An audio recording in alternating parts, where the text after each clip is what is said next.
Solve for every theta in between 0 and 2 pi. Let's take a look at what I have. Okay, I have a tan squared theta floating around on both the left and the right. When you see problems like this and you have, whether it's tan, secant, sine, squared, you're automatically thinking quadratic thoughts. You're thinking zero product property thoughts. And that's how I'm going to handle this guy right here. So let me move it to the left. Okay, I'm just going to start writing it from the left because I'm going to need all the space that I can with this one. All right, so I have 1 minus tan squared theta on the left is going to equal negative tan squared theta again on the right. Let's keep my tan squared theta positive. So the first thing I'm going to do is add 2 tan squared theta, add 2 tan squared theta. You cross out. 1 is alone. If I take away 1 tan from 2 tans, then I get 1 tan squared theta.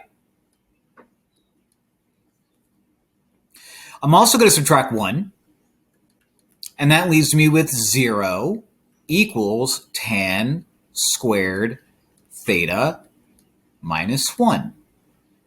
Now, you might be thinking, all right, well, what do I do now? What do I do now? This is difference of squares, boys and girls. And you might be thinking, the devil, you say. I don't see any difference of squares. Difference of squares looks like this. Sure does. So if I were to just make believe that x is tan, then I could just write this out as x squared minus 1, which factors out to x plus 1, x minus 1. So I can turn this into 0 equals tan theta plus 1 times tan theta minus 1. See what I did? That's difference of squares. Zero product property. Take each guy and set it equal to 0. So I'm going to do this twice. I'm going to have a lot to deal with. So let's split this guy right down the middle. And let's deal with this one first. Tan theta plus 1 equals 0. Now let's subtract 1 from both sides, and that gives me tan theta equals, give myself some space, negative 1. Why did I give myself some space? Well, if I want to get theta all by itself, I have to inverse tan both sides. Yeah. That crosses out. Theta is going to equal pi over 4. Now, this is a negative 1. Tangent is negative in 2 quadrants, quadrant 2 and quadrant 4. So if this is going to be quadrant 2, then that implies pi over 4 is going to be negative. And if it's pi over 4, negative pi over 4, that's no good. That's no good, because it doesn't live in my area. So what I need to do is I need to add 360 degrees, or in this case, 2 pi, which if I add 2 pi to pi over 4, that gets me 7 pi over 4. So that's quadrant 4.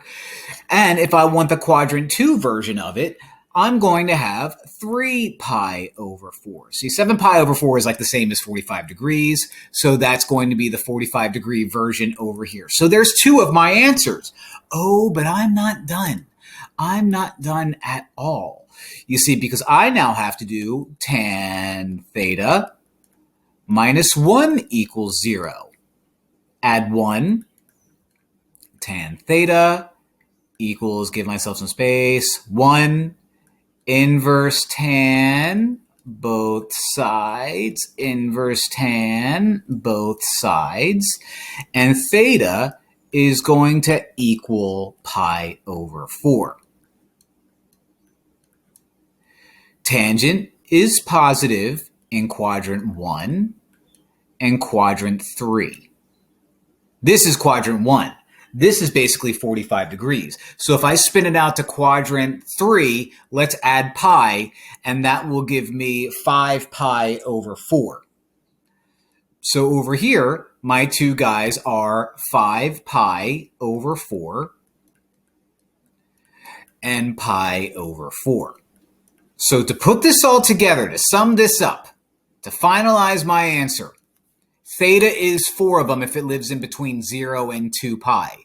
And those 4 are going to be, in order from least to greatest, pi over 4, 3 pi over 4, 5 pi over 4, and 7 pi over 4.